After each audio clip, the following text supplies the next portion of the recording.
Okay, good afternoon and welcome back everyone to our Options Education webinar series. My name is Tony Zhang. I'm the Chief Strategist here at Options Play, and today we're here to launch something and announce something quite exciting, which is in addition to what we spoke about a couple of weeks ago with regards to the new credit spread opportunity reports that First Trade customers now have access to.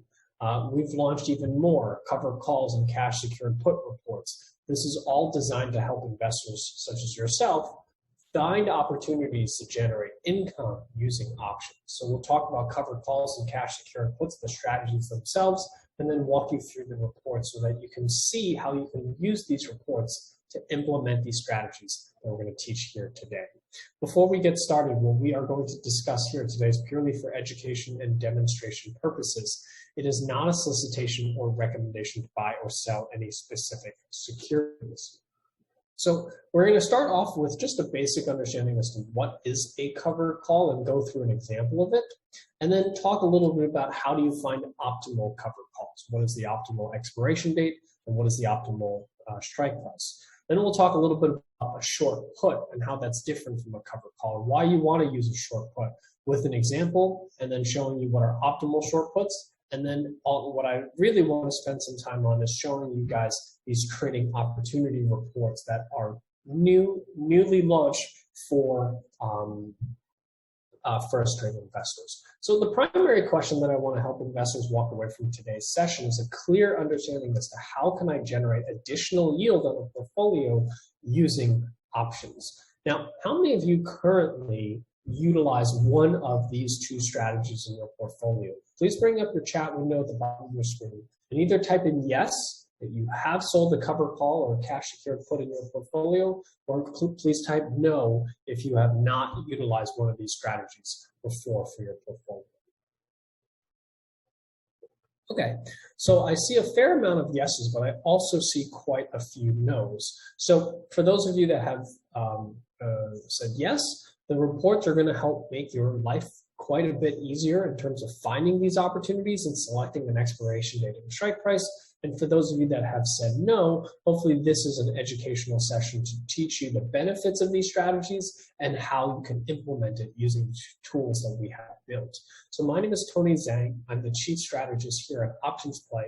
And I want to share with you these types of strategies that I think every investor should be at least aware of and understand when you can utilize it to generate an additional yield for your portfolio. And this is really for anyone who invests in any form of stocks or ETFs in your portfolio. These are the strategies that you can use to enhance those positions. So if you buy stocks or if you buy ETFs, just the purchase of those stocks and the sale of those stocks and ETFs, those two transactions can generate additional income for you if you use the strategies that we're going to lay out here today. So the first one we're going to talk about is a covered call. Covered calls are for the stocks that you own in your portfolio. So I would imagine most investors watching this session here today, for those of you that are watching, you probably own some stocks or ETFs in your portfolio. Now, we usually don't think of those stocks or ETFs as assets, but they really are assets. And you can effectively leverage those assets to generate some income for you by potentially selling it sometime in the future. And just that potential of selling in the future will collect income for you. So when you sell a call option against a stock position that you currently own, that's going to generate income on that existing stock position. Because when you sell a call option on a stock that you currently own, what it obligates you is to potentially sell the stock at a specific price sometime in the future. And the key here is that you have an obligation. And whenever you take on an obligation, you get paid for that. Now, think about stocks that you own, right? Why do you own them? You own them because you want to sell them sometime in the future for a profit. So what if someone said to you, okay, commit yourself to selling this stock sometime in the future at a specific price that you can specify what price that is, and someone will pay you money to take on that obligation. And if the stock never reaches that price, you keep the money. That's how this strategy works. But the only limitation for this is that it requires at least 100 shares of the stock or ETF in order to trade the strategy. And the stock or ETF that you own has to have options listed on it. So let's say you own Seagate. Let's say you bought Seagate at $75. It rallied up to 95 or 100. It's pulled back to 88. And you're hoping that maybe at some point this stock reaches 100 and you'll be able to sell it at a profit, right?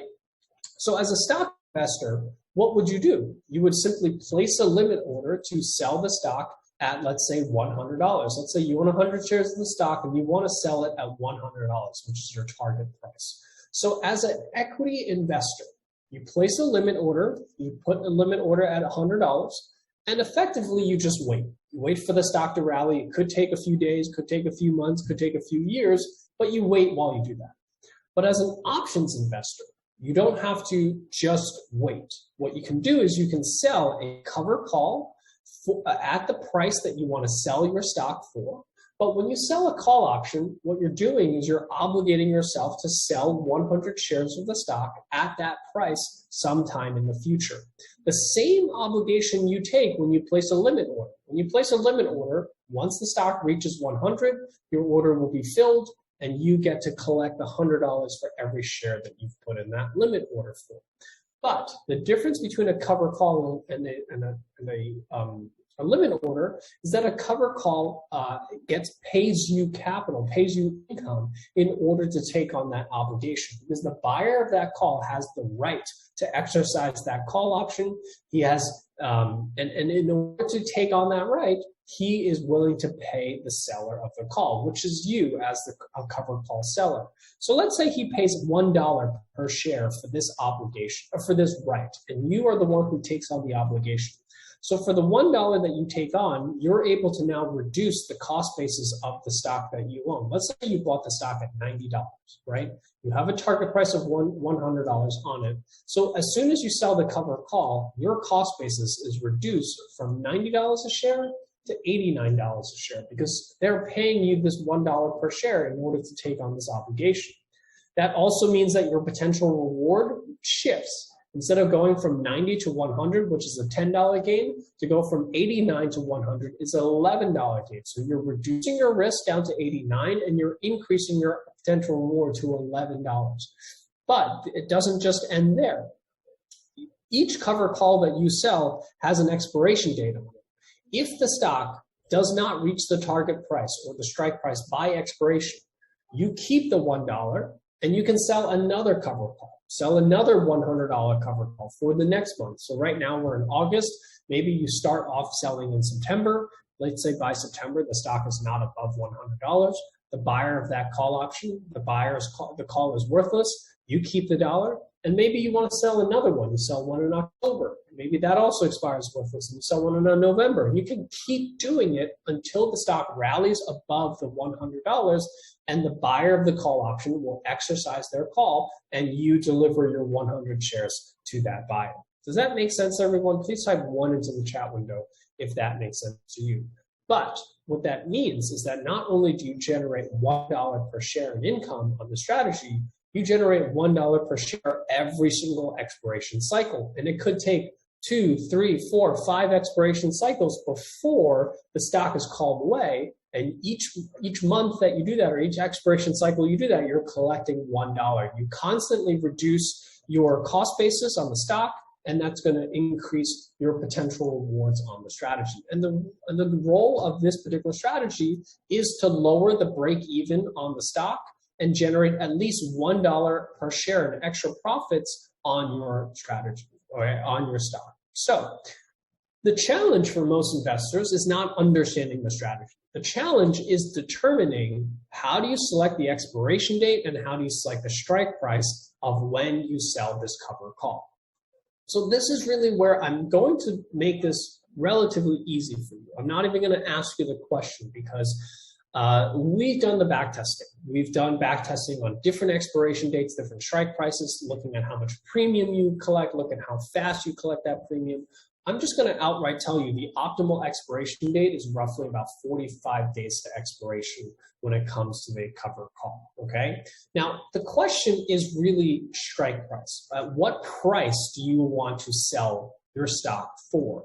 So this is obviously going to be subjective to each person, but this is also where we've done a lot of research on this particular strategy to try to find the optimal strike price, meaning the optimal price at which you want to sell your stock for. And what's the important thing to remember here is that, let's say in this particular example, the stock is currently trading at $88.60. And I have three options here. I have 95, I have 97.5, and I have 100. Those are the three options that I have. So if I sell the $95 call option, I collect $1.50. That's 1.5% of the stock's value, because if the stock's at $88, $1.50 out of $88 is 1.5%. You're basically collecting 1.5% of the stock's value by obligating yourself to sell the stock at $95. If you choose 97.5, you collect a little over $1, which comes out to be 1.18% of the stock's value. If you choose to obligate yourself to sell your stock at $100, you're going to collect only 75 cents, which is just shy of 1%. And this is 0.84% over 45 days. That's not 0.84% over a year. That's 1.84% over 45 days. So if you annualize that out over the year, that's what these numbers mean: 7%, 10%, and 14.5%. So I will have this question for every investor right now. Please put your answer into the chat window. Which one would you choose? The 95, 97.5, or the 100? Which one would you choose for your obligations to sell your stock? Would you choose the 95, the 97.5, or the 100s? And generally speaking, okay, I see quite a few answers here. A lot of 95s, a lot of 100s. Most people tend to, skew towards the extremes. Most people will either say 100, most people will say 95, okay? And I probably see more 95s than I see of any other answer. And this is completely understandable because the 95s have a 1.5% yield in 45 days, or about a 15% annualized return on your capital on this particular trade. However, this is really where our research shows that the best strategy, the best strike price to use is the 100 strike price, the one that actually pays you the least amount of premium. Now, the reason for that is because if you look at the difference between this number, the $1.50 and the 75 cents, what would you rather have, $1.50 or 75 cents? Everyone is going to answer $1.50. However, what you don't realize is that for the extra 75 cents that you collect on the 95, what you're giving up is $5 of the underlying stock itself. Think about it. If the stock rallies up from what you're giving in exchange for 75 cents is effectively $5 of capital appreciation of the underlying stock itself. And I can tell you over and over again, you can do this trade thousands of times. Guess what? That exchange of getting an extra 75 cents up front is not going to offset the $5 that you're going to lose out on opportunity if the stock rallies significantly. Does that make sense? Please type 2 into the chat window if that makes sense to you. So whenever you have a choice of selling cover calls, do not prioritize income.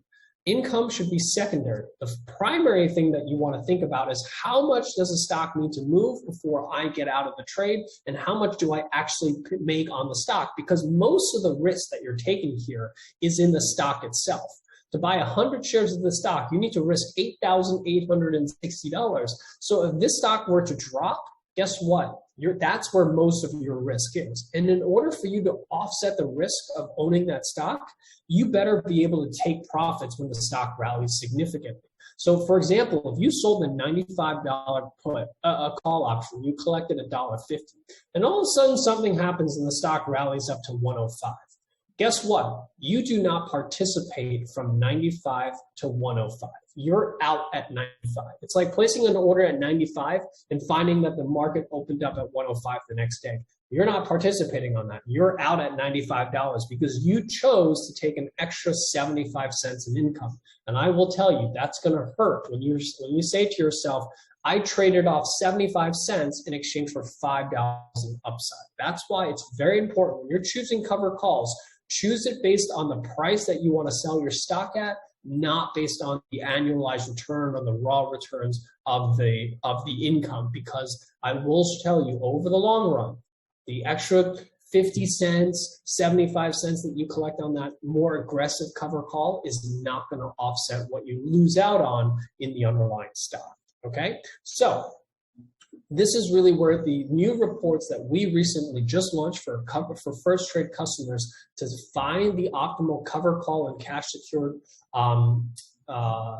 opportunities for you is designed to make this as easy as possible. So when you go to your first trade research and tools section, there's a new section called options under research and tools. And you're going to see 3 reports: credit spread report, cover call report, and short put report. So we're going to look at the cover call report here today. A couple of weeks ago, we talked about the credit spread report. That was a new report we recently just launched. But today, we're here to talk about the cover call report. And what you can do is you can sort the cover call report by symbol, and you can go down the list. And we're actually continuing to expand this list. So we have more and more symbols showing up in this list. This is just the first step in getting you guys these reports. But you can look down the list of stocks that you own. So let's say you own Apple. What we're telling you to look at for Apple is to sell the October 1st $160 strike price. So let's just take a look at that real quick using Options Play. This is another tool available to you free of charge for first trade customers. Apple is currently trading at $146.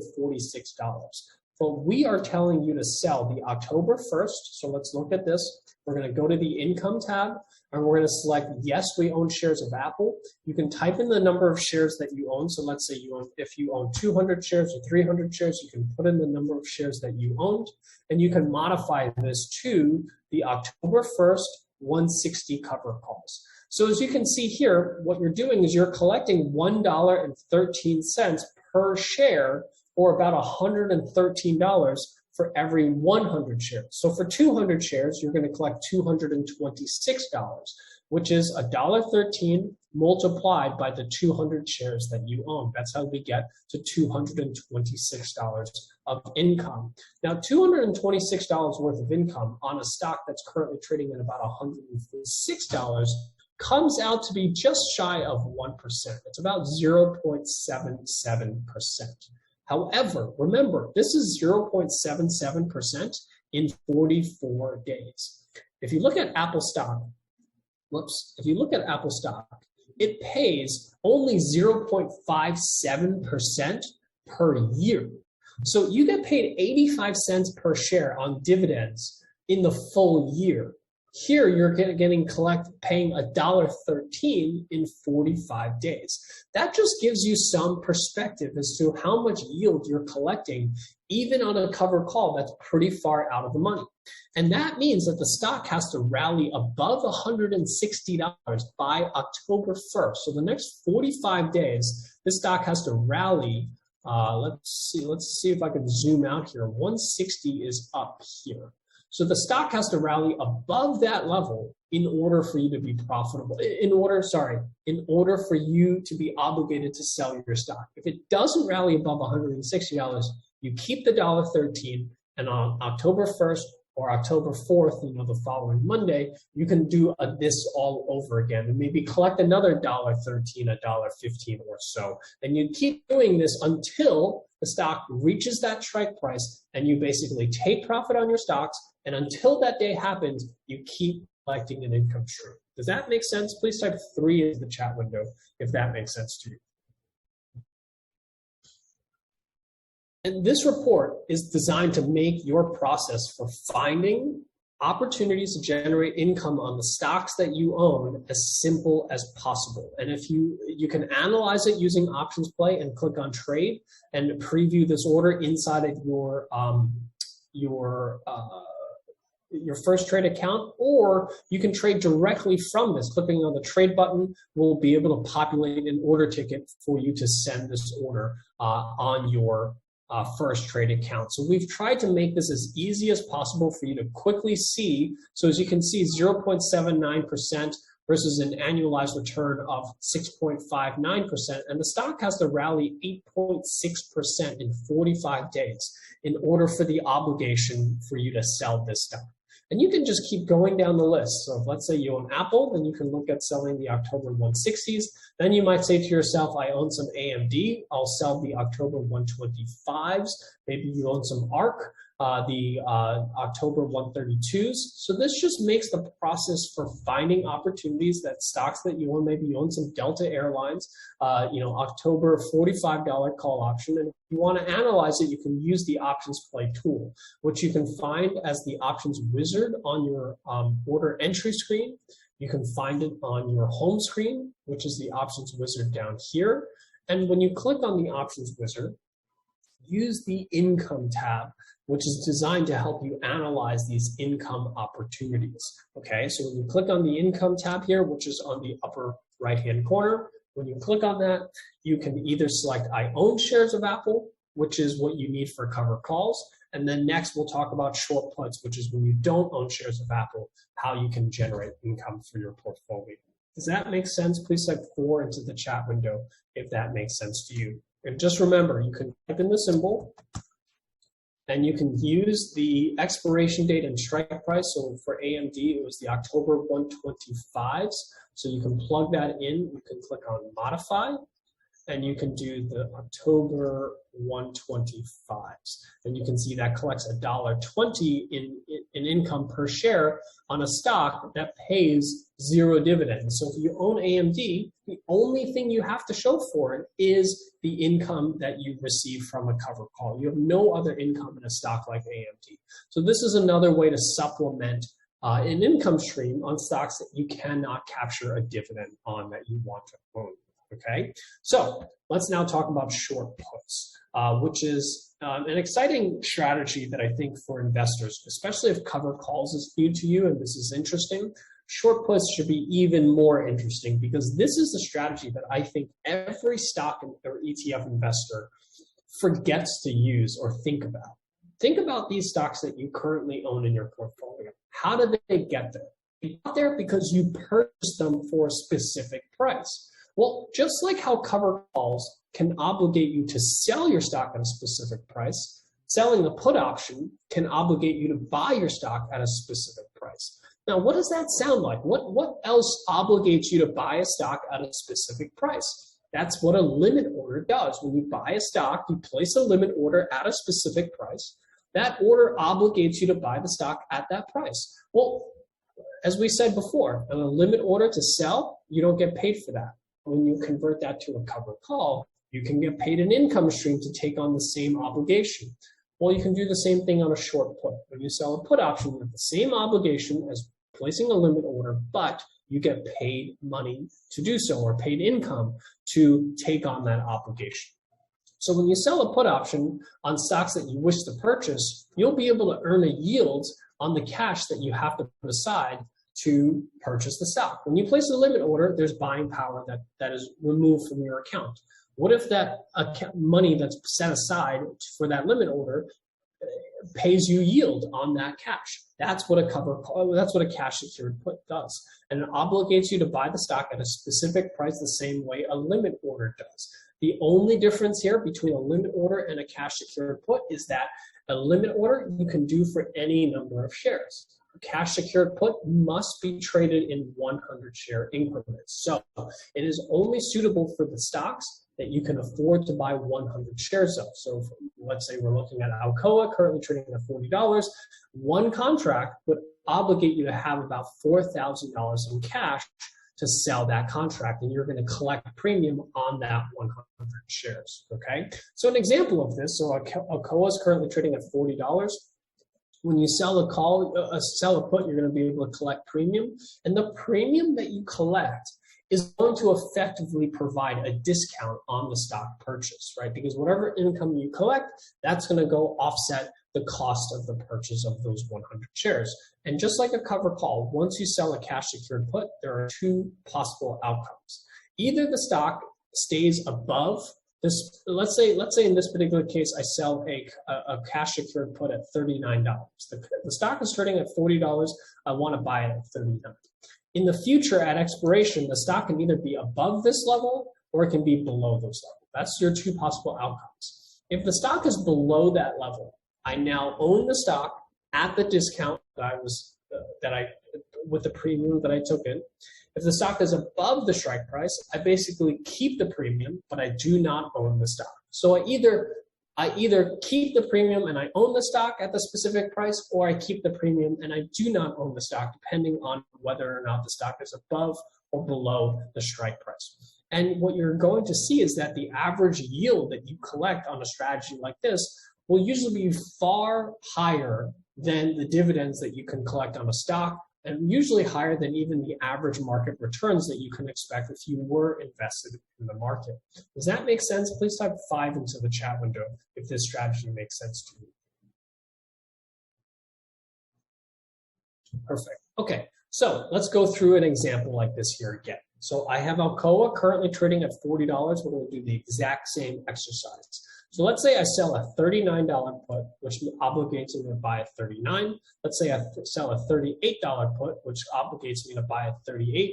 Or I sell a $36 put, which obligates me to buy at $36. So if I sold the $36, I collect $1. If I sell the $38, I collect $1.50. If I sell the $39s, I collect $2. So if I collect $2 out of the $40 that I have to, basically what I'm doing is I'm collecting $2 out of the $39 obligation, because in order to sell a cash secured put at $39, it's like placing a limit order at $39. If I place a limit order at $39, I would need to have $3,900 in cash in order to place that limit order. So if you were to now take in $200 in exchange for putting up $3,900 in cash, that has a raw return of 4.83%. And keep in mind, that's 4.83% in that time period. And it's not 4.38% over the year. It's 4.83% over about a 30 to 45 day period. That annualizes out to 60% of the, if you were able to capture $200 every 30 days on a $3,900 investment, that's going to annualize to about roughly 60%. If you sell the 38s, you're going to collect $1.50, which is about a 3.84% or a 48% annualized return. And then if you sold the 36, you're going to collect $1 or $100 for every $3,600. That's 2.35% or a 29.6% annualized return. So why don't we talk a little bit about which one would you choose? Pick one and please type your answer into the chat window. Would you sell the 39s, the 38s, or the 36s when it comes to selling a cash secured put?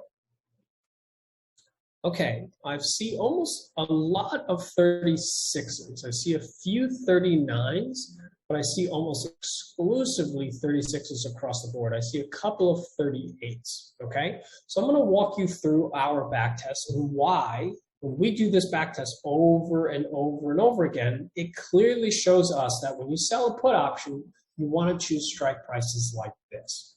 You wanna choose strike prices closest to the current price of the stock. And this has two reasons. One, because you want to take advantage of the stock to move, because you want to own the stock, one of the ways that you can increase your probability of owning the stock is to place orders near the current price, right? If you really want to own the stock and you place your order down here, well, even if the stock dips a little and starts to move, you miss out on the move, right? The stock has to move below your strike price or your limit order price before it gets triggered, and then you can participate in the upside. So if the stock doesn't pull back far enough to your order, then the stock can take off and you're not participating on that move. So that's the first part, is that you want to select strike prices close to the current price. But the second reason is because strike prices near the current price will generate the most amount of income and the most amount of yield. And when you're buying a stock, you want to have the biggest discount possible, right? Here, when I'm basically buying, I get a 4.8% discount on my stock purchase versus a 2.35% discount on my stock purchase. So you're simply trying to capture the largest amount of discount on your stock purchase. And you do that by selecting strike prices closest to the current price of the stock. If that makes sense, please type 5 into the chat window if that makes sense to you. Perfect. Okay, so I think the best thing to do is to look at some examples here now of short puts, and you can do the same thing as you did with before. Just that now, instead of looking for symbols that you own, now you're looking for symbols that you want to purchase. So you can go down this list, and maybe let's go down this list. Maybe right now you think it's a great time to buy financials. And you see Bank of America is currently trading at around $41, just a little bit over $41. And this is telling you to look at selling the September $40 puts on Bank of America. Let's take a look at this. Let's go to Bank of America on options play. We're going to go back to our income tab here. And what we're going to do is when it asks us, do we own shares of Bank of America? We're going to answer no, because we don't own shares of Bank of America. And we want to purchase shares of Bank of America. And what we're going to do is we're going to click on modify. We're going to go to September 17th. We're going to select the $40 puts. And as you can see here, what I'm collecting is 97 cents over the next 30 days. And just to put that into context, if you own Bank of America, you earn 72 cents in dividends per year. Here, I'm getting 97 cents in 30 days. So that's 2.38% that I'm collecting in just 30 days. If I annualize that out, that's 28.95% on my cash. So even if Bank of America never gets below $40, right? This is the level that I've sold. Whoops. This is the level that I sold the cash secured put for. But if, let's say tomorrow Bank of America just starts to rise and it keeps taking off, right? If you place a limit order, you basically miss out on the move. If you sold a cash secured put, you at least captured 2.38% of the stock's value over the next 30 days. So at least you don't walk away with nothing. You're not participating in the upside, but you're not walking away from nothing. And even if you do this over and over and over again, you keep missing out on these moves, you're still making an annualized return of, well north of what you can expect the average market will return to your capital by using these types of strategies. Does that make sense to everyone? Please type 6 into the chat window if that makes sense to you. And this report is designed to try to make this process of finding opportunities on stocks that you want to buy as easy as possible and provide these opportunities for you to generate a fair amount of income. And what we have here is the annualized return as a column. So you can actually see roughly what is the annualized return that you have from selling these types of stocks. Now, here's the thing. This is not without risk, right? Because you still take on the same risk of buying a stock. Let's say you put in this order to buy at 40, right? And let's say over the next few months, Bank of America starts to decline. You still take on the same risk as someone buying the stock. I don't want to make this seem like this is all roses, right? Because you still have to assume the risk that if you buy the stock can decline, and you're going to lose money if the stock declines. There's no way around that. So the cash secured put is designed to help you get into the stock. Once you're in the stock, you still have the same risks as someone who didn't use a cash secured put to enter the stock. The difference is that you are now cushioned by roughly, in this particular case, $1 per share. So if you had just bought the stock at 40 and it declined to $38, you would lose $2 a share, right? So if you just place a limiter at 40 and the stock is down now to 38, you would lose $2 a share. But if you placed a cash secured put at $40, because you collected $1 in income, if the stock declines from $40 to 38, instead of losing $2 a share, you're only losing $1 a share because the other 97 cents you kept as an income on that stock purchase. So however much you capture in the cover call phase, in the cash secured phase, that goes to offset some downside protection that you have if the stock was to decline significantly. And just remember, this does not prevent you from losing money if the stock declines. That's the risk that you're taking when you buy the stock. This is simply helping you fund the acquisition of that stock with a discount method through the cash secured put. So with that, that covers what I wanted to share with you here today. I hope that this was helpful in giving you an understanding as to the new tools that we are building for first trade customers to help you take these strategies and showing you how you can apply them. And if it's a trade that you want to make, you can now click on the trade button and instantly send this order off for execution with just a single click of your mouse. You don't have to go into options play necessarily. If you feel comfortable with the stock, or it's a stock that you want to own, you can simply click on the trade button and enter this trade for execution. So with that, that covers what I wanted to share with you here today. At this point, what I'll do is I'll open this up for Q&A. If you have any questions, you can type your questions into the Q&A section, and I'll try to answer as many questions as I have time for here today. If my stock has very low volatility and cover call price with the strike price and I'm willing to sell it for is too low to justify the risk of assignment, does it make sense to choose a much later expiration date? I don't generally think so. I think that if the volatility is so low and you can't generate any income, then just don't sell cover calls on it. I don't think going out longer in time is a good idea, because what you're not so much concerned about is the income that you collect. It's the income per day that you collect. That's really what you're trying to do. And when you go out in time just to have a decent premium, you're still going to collect very little premium per day. So I generally do not suggest doing that. There's a question saying, what does the IV rank mean? The IV rank tells you, it looks at the option, it looks at the option, the implied volatility of the option over the past year, and basically assigns a 0 to the lowest value it's ever seen over the past year and a 100 to the highest value it's ever seen over the past year. And basically, if implied volatility today is half of the highest versus lowest, you'll see an implied vol rank of 50%. It just gives you a measure of how cheap or how expensive the option is relative to its own history over the last year. And it's a scale of 0 to 100, so it's relatively easy to read. The higher the implied volatility, the higher the implied volatility, the closer it is to 100. The lower the implied volatility, the closer it is to 0.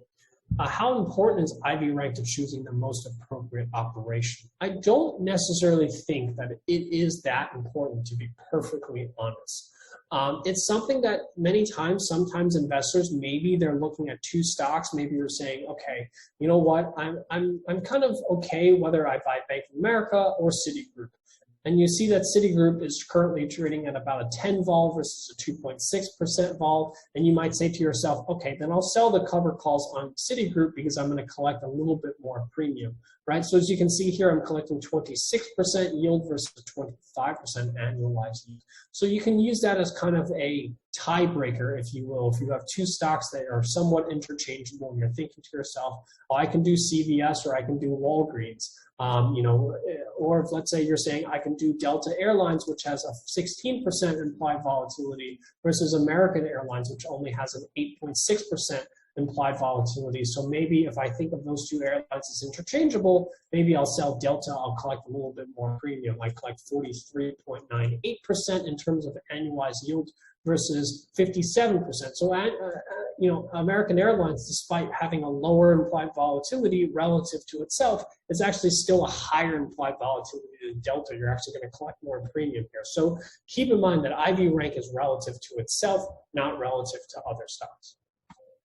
Is the credit spread video your last class available as a recording? Yes. Let me see how I can find that for you guys. But yes, the credit spread report should be available as a recording as well.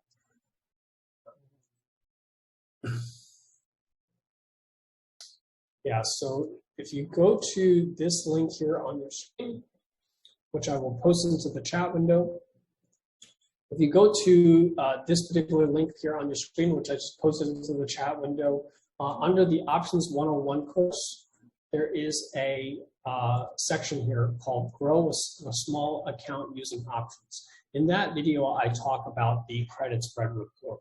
So that's how you can find the recording of that previous session.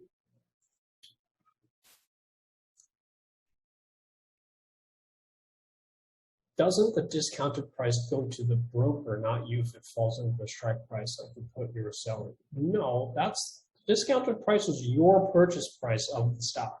Nothing goes to the broker.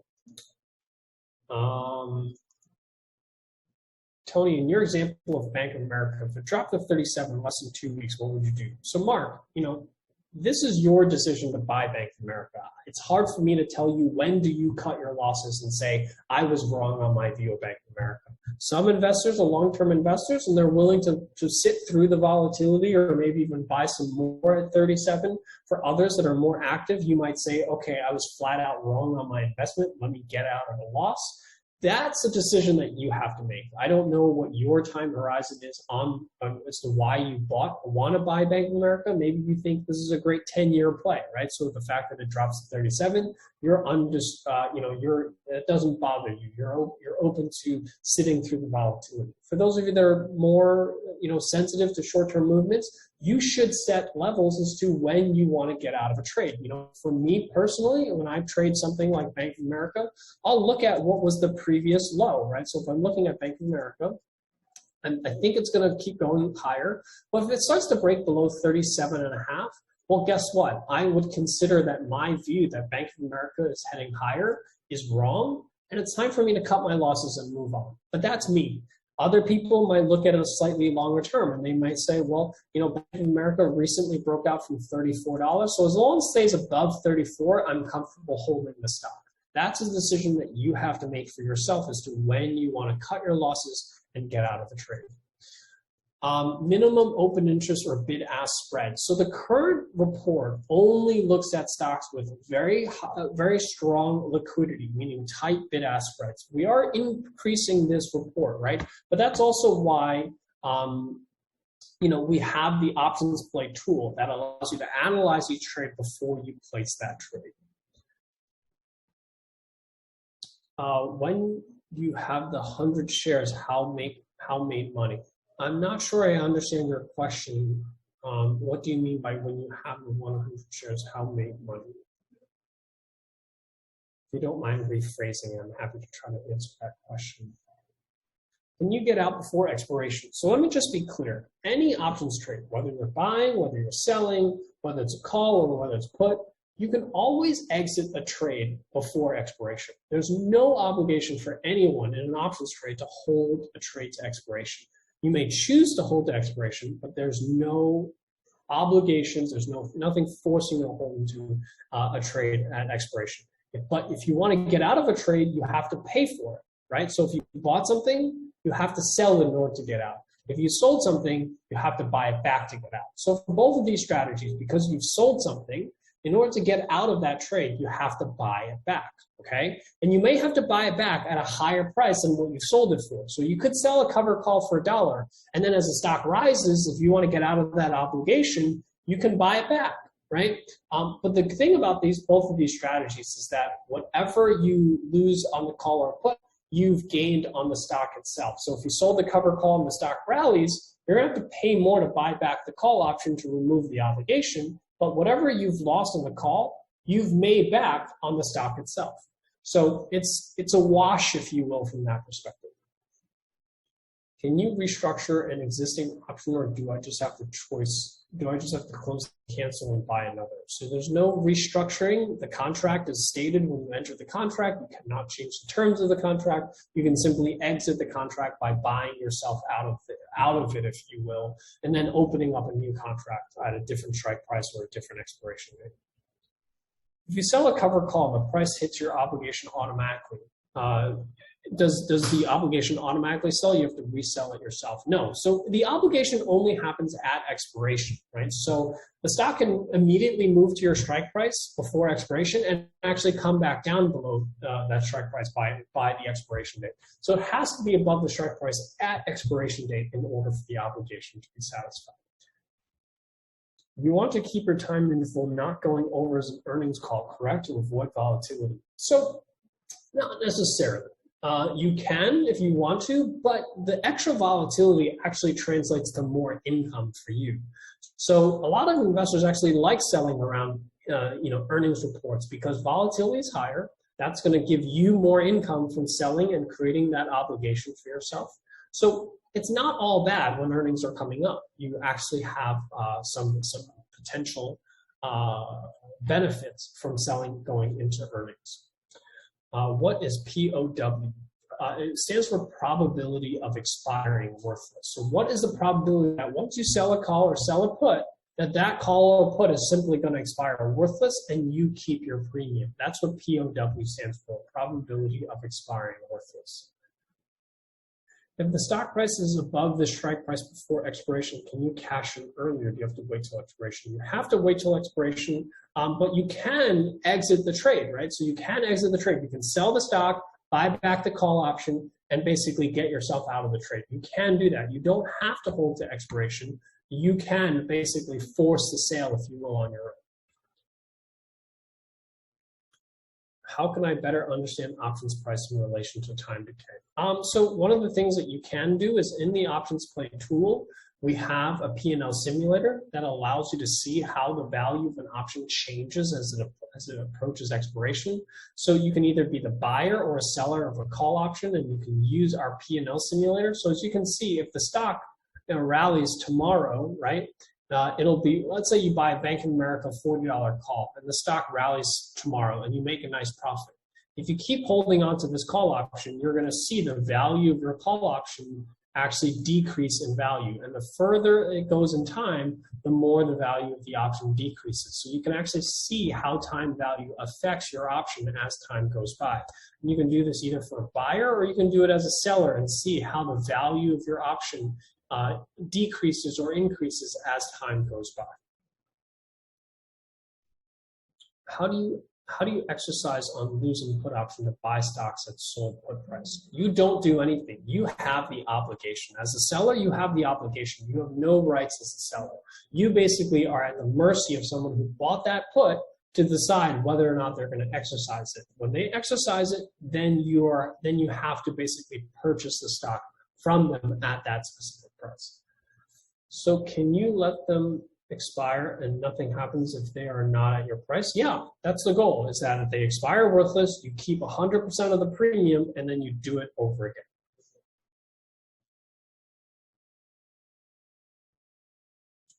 What are the colors on IV mean? Oh, they're just color coded. They don't really mean anything for you. They just give you a little visual of which ones have high implied volatilities, which one have low implied volatilities. They don't mean anything per se.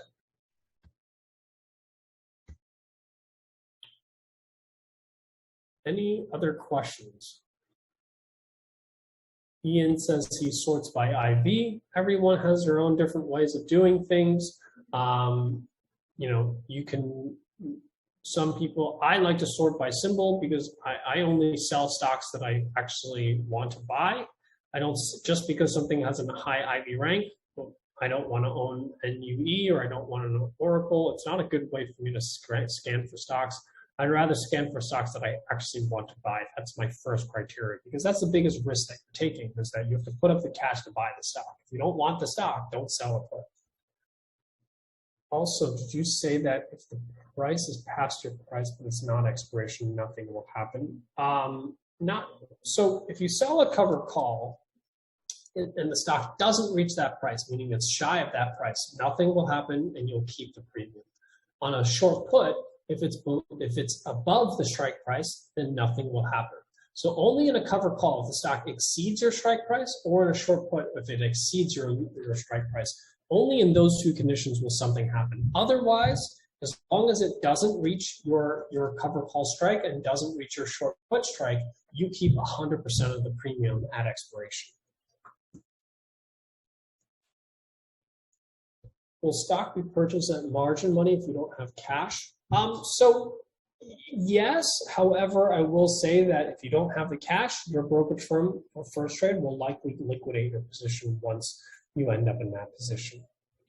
Is it better to close your option and sell again at 21 days to expiration like at other strategies? So for those of you that have a bit more experience trading options, you can deploy the same 21 days to expiration, but I will say, you generally want to sell cover calls and cash secured puts because you want the trades to be executed, right? You don't place limit orders not wanting them to execute unless you just want the income stream and you never really want to sell your stock.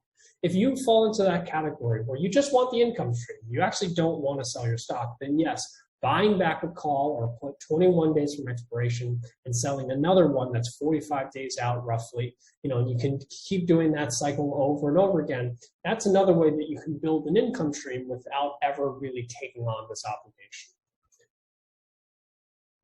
Okay, I think that covers the questions here for today. Again, thank you so much for your time out here this afternoon. I really appreciate everyone taking the time. I hope that these new tools that we keep launching for you guys are helpful in giving you a better understanding as to the strategies, as well as more importantly, how to implement these strategies for your portfolio. So with that, thank you so much and have a great trading day.